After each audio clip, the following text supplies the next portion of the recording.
The broadcast is now starting. All attendees are in listen-only mode.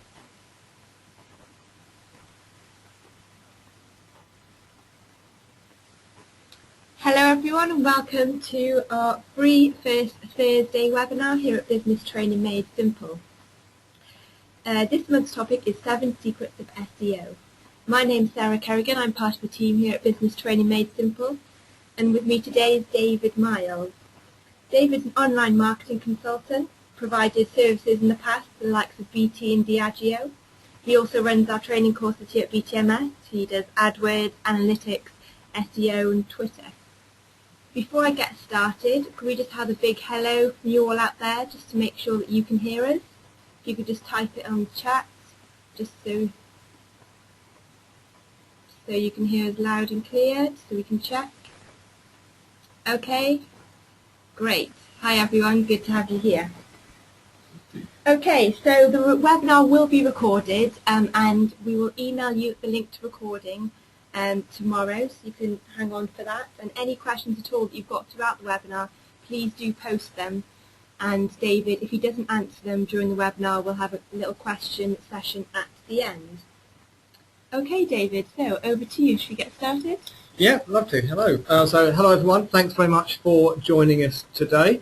As Sarah said, today's webinar is all about SEO, search engine optimization, which is basically about improving the chances that your website is going to appear on the search engines when someone searches for the products or services that you sell. So obviously if you want to market yourself online, whether you're an e-commerce business or whether you're a service-based business, very important that when someone is on Google or another search engine, your website's coming up. So that's what we're going to talk about today. So some of you may be wondering then, if the topic is SEO, why have we got a picture up of what looks like a periodic table from a chemistry lesson back at school?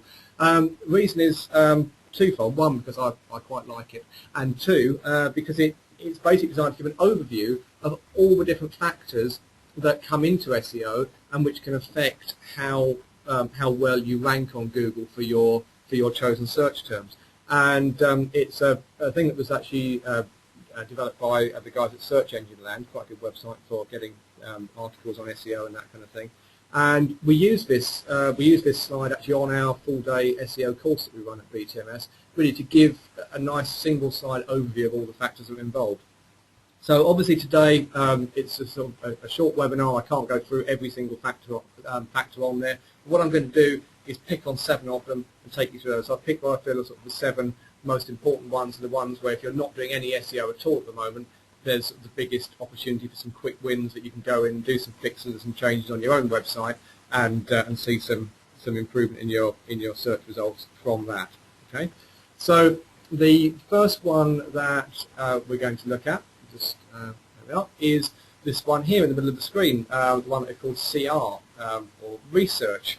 So research, what we're talking about here is a particular kind of research called keyword research, because one of the fundamental things that can go wrong with your SEO campaign is if you pick the wrong keywords. So you've got to think quite carefully about what terms you want to appear for on Google.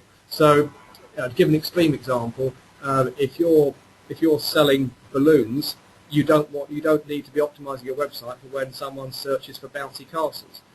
You've got to make sure that what you optimize your website for is the kind of thing that people are going to type into Google when they're looking for your products or services. So it's important that you do keyword research to make sure that you're going off down the right path. Now, something that's important to remember when you're deciding what keywords your potential customers might type in is to bear in mind what we call the keyword journey. So the keyword journey is all about the fact that most people, and I'm sure you've experienced this yourselves in your own online browsing behavior, when you're searching for something online, you very often make multiple visits to the web, multiple searches on Google to narrow down what you're looking for, and there might be several searches before you get to the point when you're actually ready to buy. So in this example here, I've showed the example of a company selling holidays online.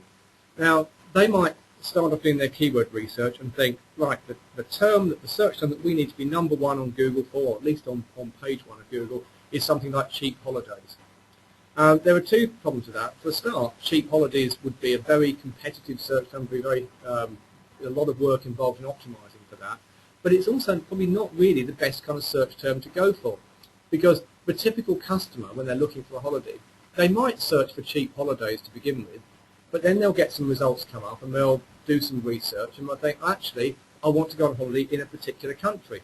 So they might, for example, decide they want to go to Turkey, and then they'll come back to Google a second time, and this time they'll search for holidays in Turkey. Do a bit more reading up, come back again, narrow it down to a particular part of Turkey, as in holidays in Bodrum there in that example. And then they might even go further and say, well, once they've decided where they want to go, they'll come back and search for something a bit different, like hotel reviews.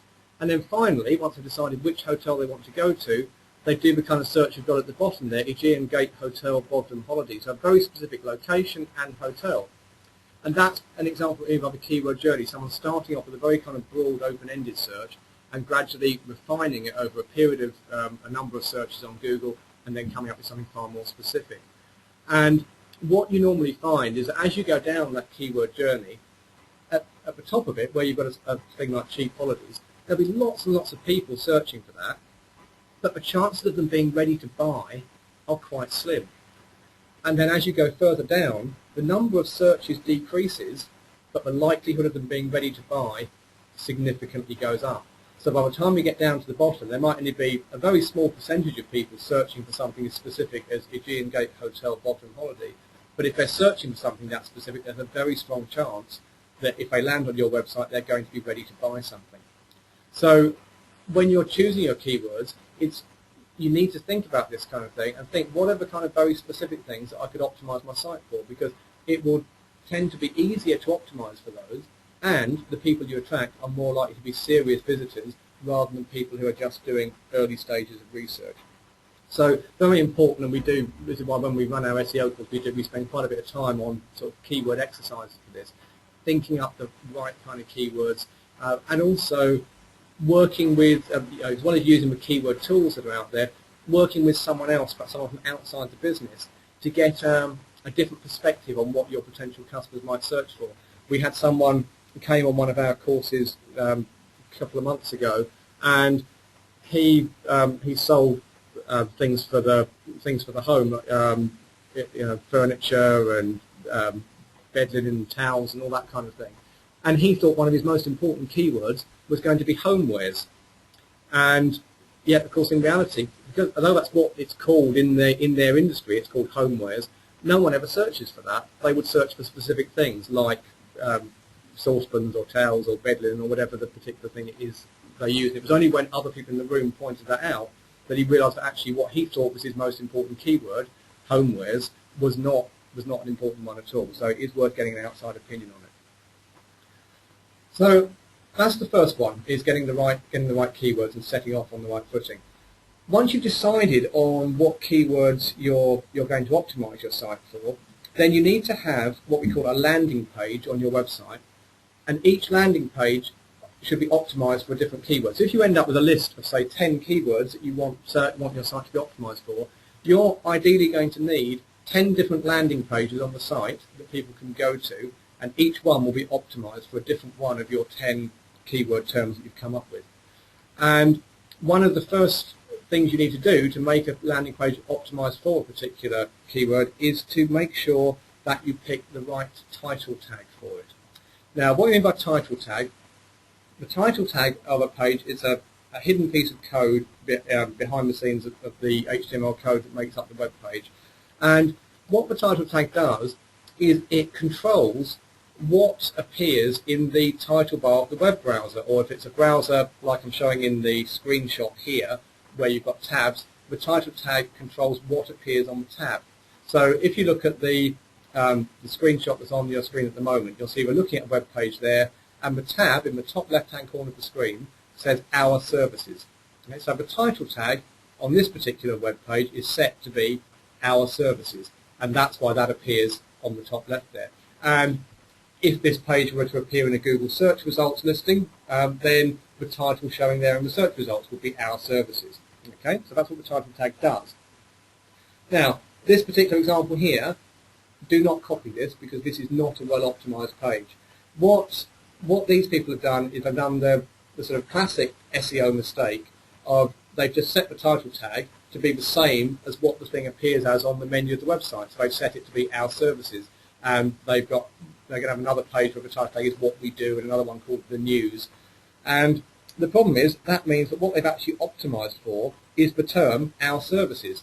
So if I went onto Google and searched for our services, I've got a good chance of finding this page. And actually, because I was looking for an example of someone who'd done it wrong, that's exactly how I found this page. I went to Google and I searched for our services, and this is one of the pages that came up. But of course, that's no use to them. These guys are they're a market research agency. So what they actually want to be found for is things like market research agency or help with market research and things like that.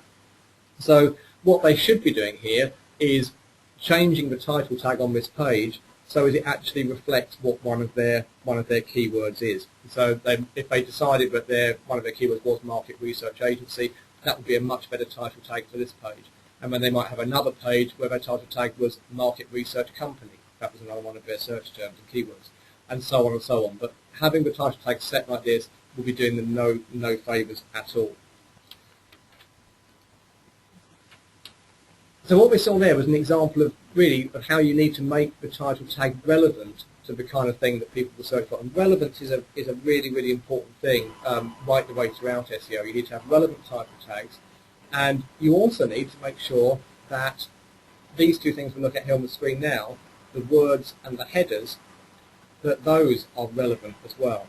So the content, the words, the CW one there, that's saying that the content of your page, the actual text on there, that needs to be relevant to the keyword. Because Google is a bit like a librarian.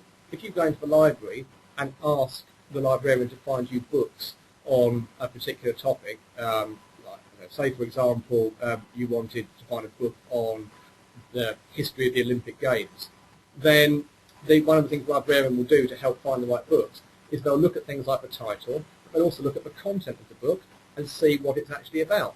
And Google does the same thing. If you search, say to Google, I want web pages about a particular topic, Google will rely on having looked at the content of the page to make sure it brings you back web pages that are going to match your search. So it's very important that you have both the content of the page relevant to your keyword and also the header. So on every page there is what we call a heading tag, which sets the headline on the page, or at least there should be, and that needs to be relevant as well.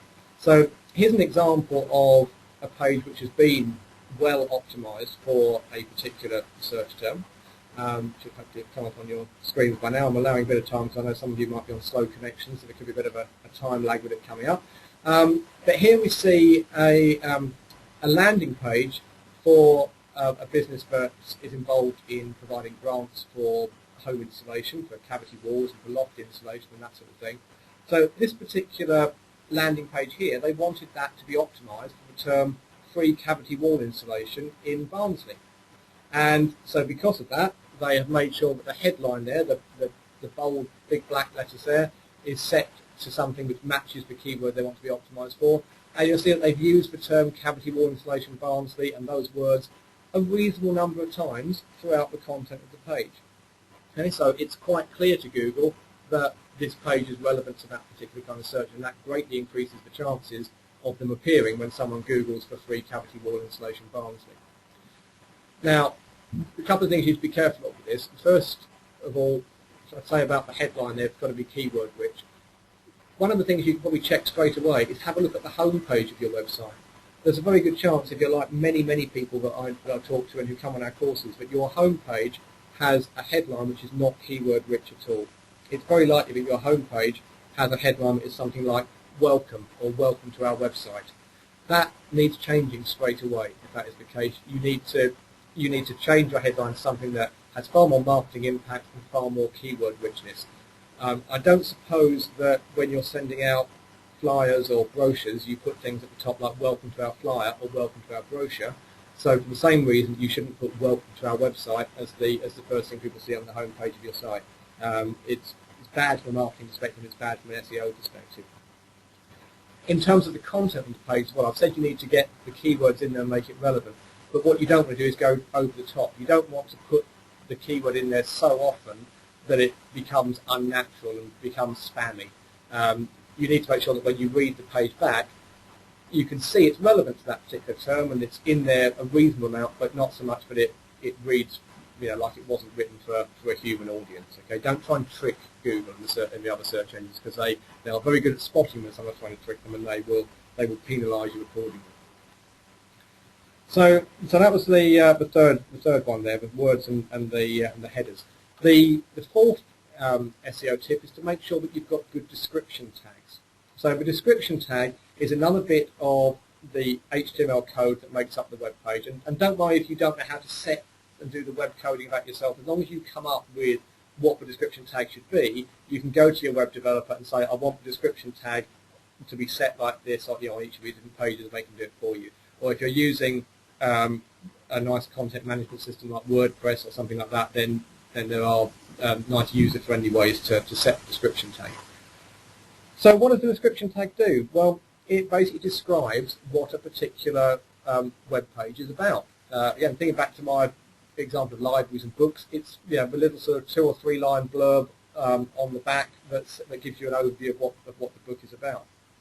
And the description tag is what appears in the search results under the main title. So if you Google for something and you get the list of results, you'll see each result has a title and a little description underneath. That description comes from the meta description tag of the page. So what should you set your meta description tag as? Well, same way as the title and the content need to be relevant to your keywords, the description needs to be relevant as well. So the description needs to describe and sum up what that page is about, but it should be relevant to the keyword that you're optimizing for. It should also, though, try and convey some value, put across the benefits of your product or service in such a way that it's going to encourage people to click. So here's an example of 2 different ways you could do a description tag for the same product. So this is a snippet here from when I went onto Google and I searched for mussel eaters, as in little sort of mussel shell-shaped tong things that you can use to pull mussels out of the shell and eat them. And so you can see the search result here. I've got the bit in blue is the title, so that's set by the title tag, and then a couple of lines of black text there, that is the description tag for this particular page. And you can see it's relevant to the topic. It's got the word mussel eaters in there, but it's not particularly exciting. It's very factual. It just says what it is, but doesn't really give me any particular reason to buy it. A much better description tag for the same thing would be this one here. Now hopefully you can see the difference there in the kind of language that's being used. This one conveys a lot of benefits and value. These are award-winning mussel eaters. They're silver-plated. They're beautifully presented. UK delivery. And there's also even a call to action. It's saying send mussel eaters. So it's actually telling you what to do. It's encouraging you to buy.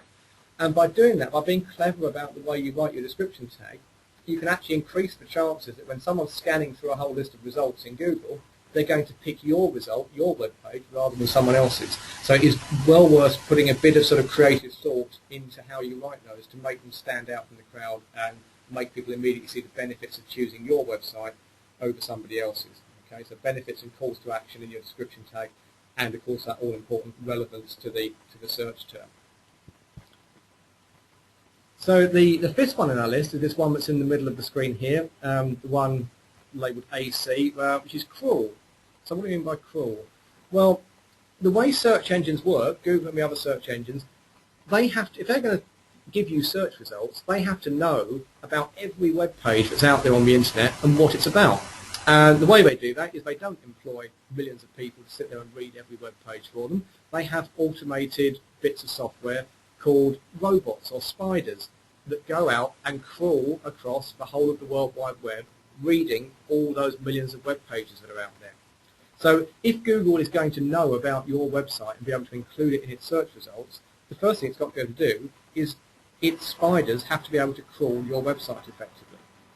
And sometimes you find that there's something misconfigured on a website or misconfigured on your web server that means actually Google's spider cannot access your site and cannot read it. So that's a fairly simple thing to fix, but it's one of those things that if it's not fixed, it completely wipes out your chances of getting anywhere in the search results. With Google, as far as Google will be concerned, your site just doesn't exist. So there is a very useful set of tools that Google provide, which are totally free of charge, called Google Webmaster tools. And I strongly recommend that if you want to if you're serious about improving your SEO results, that you get Webmaster Tools set up and you get that linked to your website. Like I say, it's totally free. You go to the Google Webmaster Tools site, you sign up for an account, you go through a couple of steps to verify that you own the website, and then once you've done that, it will start giving you all sorts of reports on things like whether Google can crawl your site, how much of your site it's managed to index, and it will go beyond that as well, as we spend quite a bit of time on our SEO course demonstrating all the different things this can do. But it can do things like give you reports on how often you're appearing in search results, what search terms you're appearing for, how high up the rankings you are. So all the kind of information you need to see what's working well and what isn't, and be constantly improving your SEO performance. And it also means as well, if you've got Webmaster Tools set up, if any of you are using Google Analytics to monitor what's happening on your website, and if you're not using Google Analytics, you definitely should be, because that's another free tool from Google that gives you lots of insight into which bits of your online marketing are working and how much return on investment you're getting. But anyway, if you're using Analytics and you're using Webmaster Tools, you'll get even more information in Google Analytics about your SEO performance than if you just use Analytics on its own. So the two things go hand in hand. So all website owners should be using Analytics, should be using Webmaster Tools, in my opinion, especially as they're free. Okay, so number 6 on our list is this one in the middle of the screen here, shares. Okay, so we're not talking here about shares as in stocks and shares, we're talking about this, social media. So social media is obviously very important in its own right, but it's becoming increasingly important in the world of SEO, because Google don't want, in effect, Google don't really want to just make their own judgment on whether a particular website is a good site and a useful site and should be included in its results. They're interested in what everybody else thinks. What does the man in the street think about your website, your company, your products, your service? And so it's always been very important to Google to take that kind of thing into account. Now, in the early days of search, the way they relied very heavily on for this was they looked at things like how many other websites linked to your website, and they basically said every person who links to your website, that's a vote of confidence. So the more inbound links you've got, the better your website must be, and they use that to push you up the search results. Inbound linking is still used, still has a place, but it's now not the be-all and end-all. There are other more sophisticated ways that Google can gauge whether the world at large likes your website and likes your company. And the way they do that is by looking at what's happening on social media. So if you're putting stuff out on social media, if you're posting stuff on Facebook, putting stuff on Twitter, etc., Google will look at how often your content is shared or retweeted. So it becomes increasingly important not just to put stuff out on Facebook or put stuff out on Twitter, but put out good quality content that people are going to like the look of and are going to want to share with their friends. And Google sees that as a very positive sign and will use that to boost your rankings in the search engines. And also as well, just what other people are saying about you on social media. So if people are talking a lot about your company or your products on social media, and there's what you call a social buzz going on around you and what you do, Google can pick up on that as well and will see that that's happening and will therefore use that as one of the things to boost your website up the search rankings. Okay, so sometimes people say, "Oh, social media isn't relevant for what I do."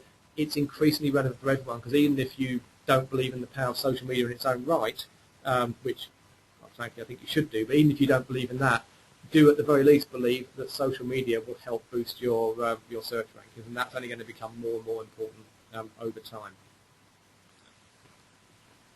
Okay, and the final one we've got here is actually a whole collection of items down at the bottom here, the section that they're calling violations. So what can go wrong? What kind of things can you do which are basically going to annoy Google and mean that they penalise you in some way?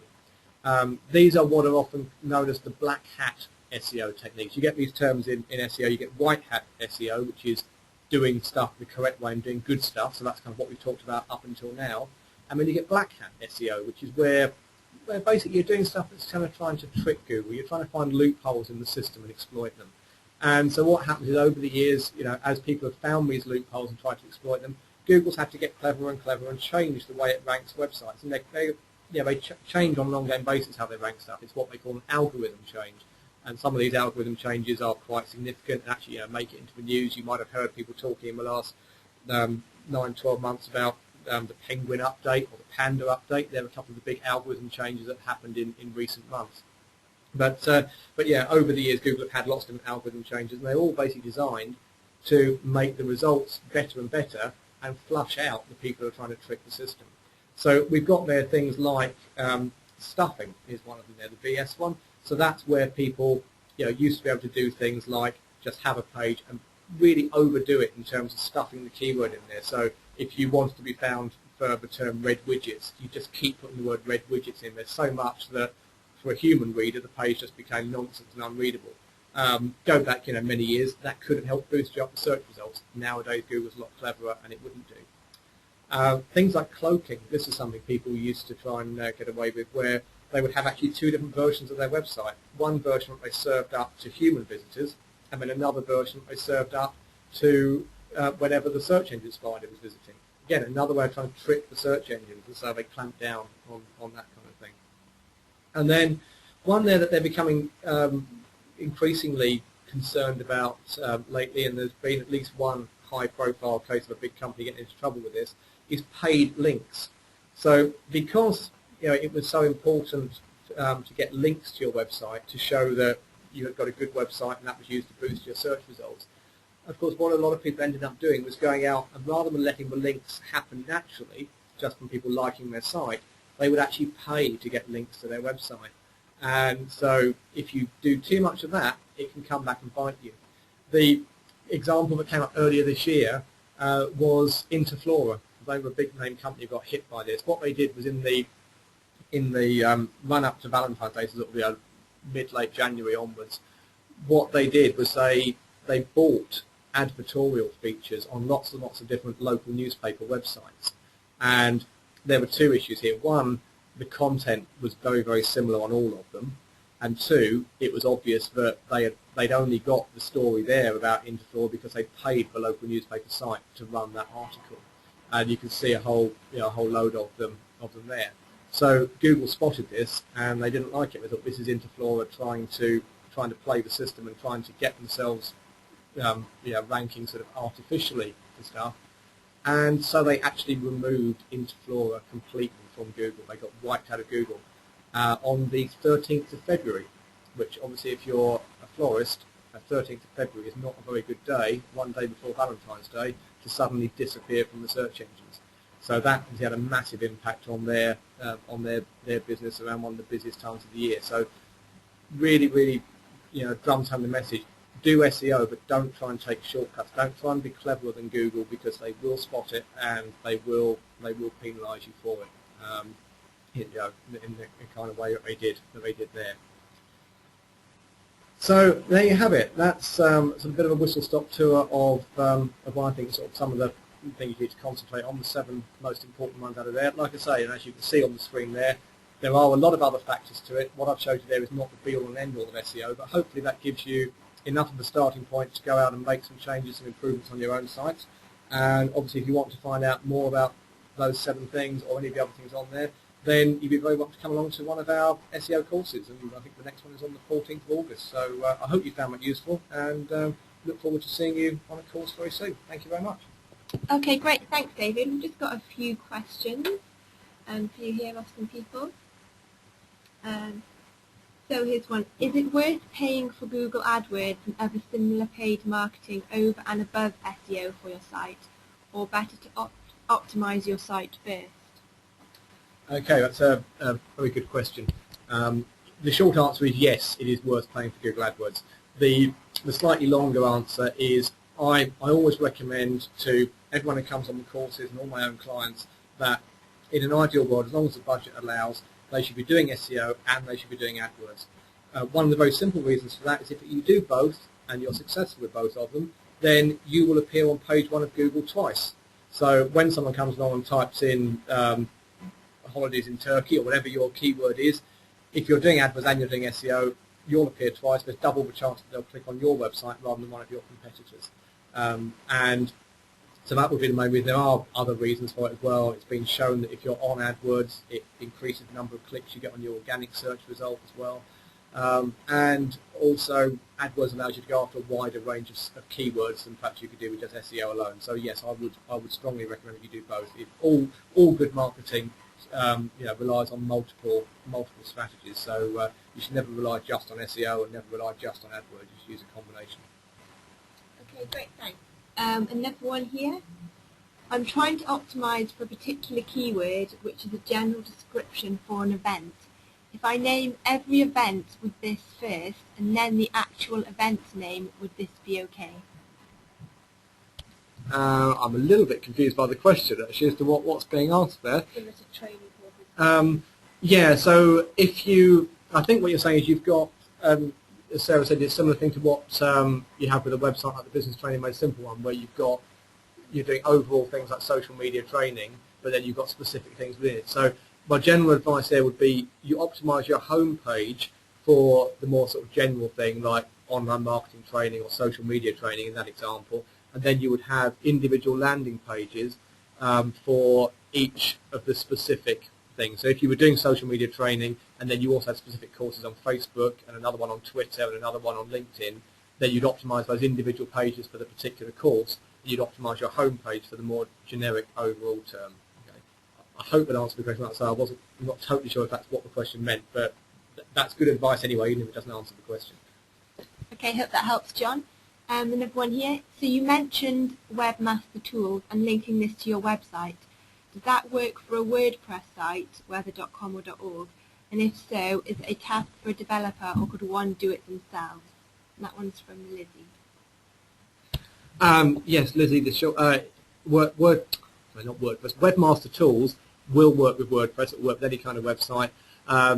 If you basically the linking of it is all about verifying that you own the website. So what happens is you go to the Webmaster Tools site, you sign up for an account, and then Google needs you to prove that you actually own the website. And the most common way they do it, they give you a line of code to add to your website to show that you are the website owner.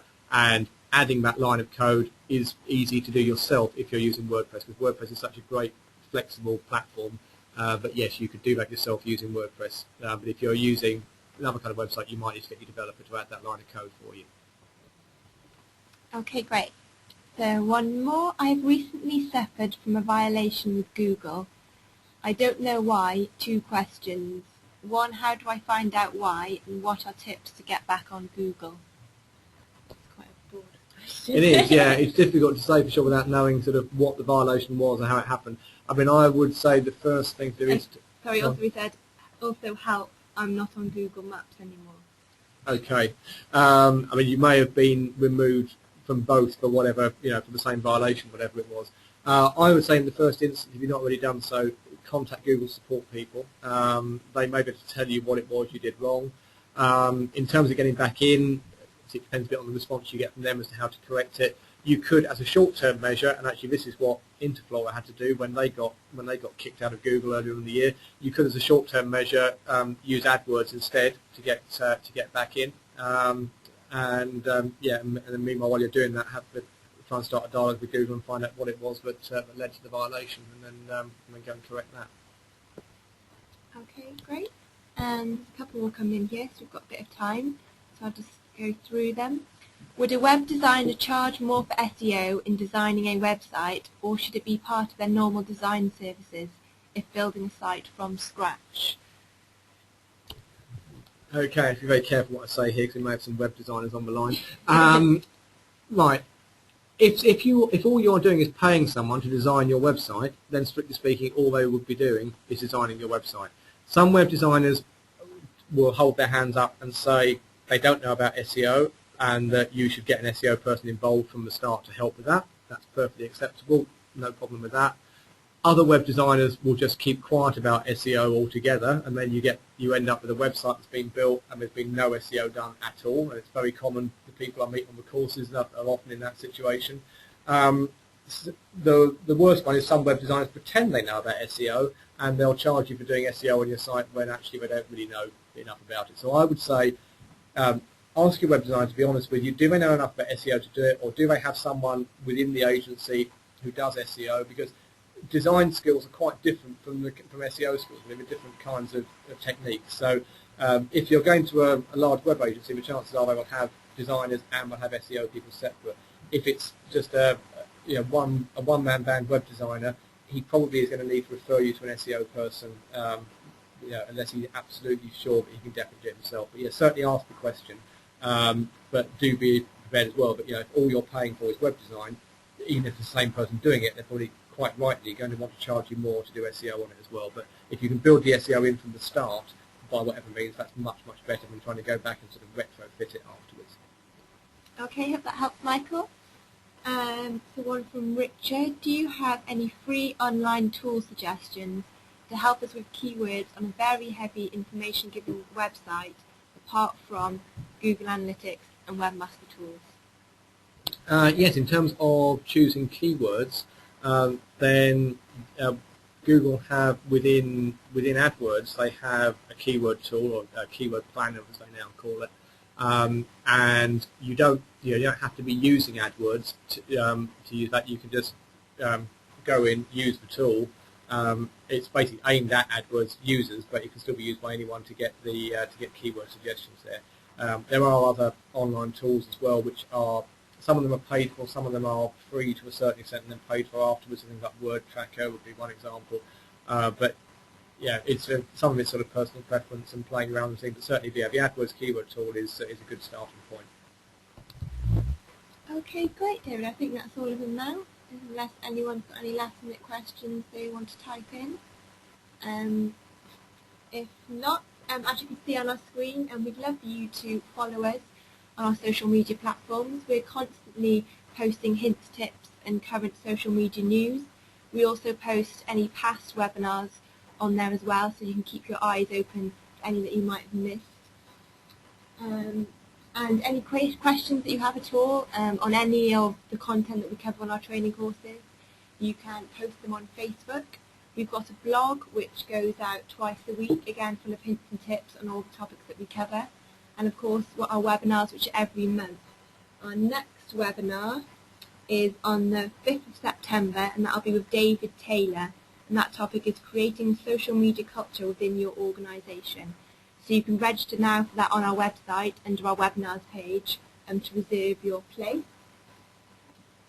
And finally, this is the webinar offer that you've all been waiting for. So if you wanted to, you could if you book a place on our August SEO course, we're doing a buy one get one free promotion, and so that's just in August. If you enter the code SEO BOGOFF, doesn't sound very nice, I know, into the checkout when you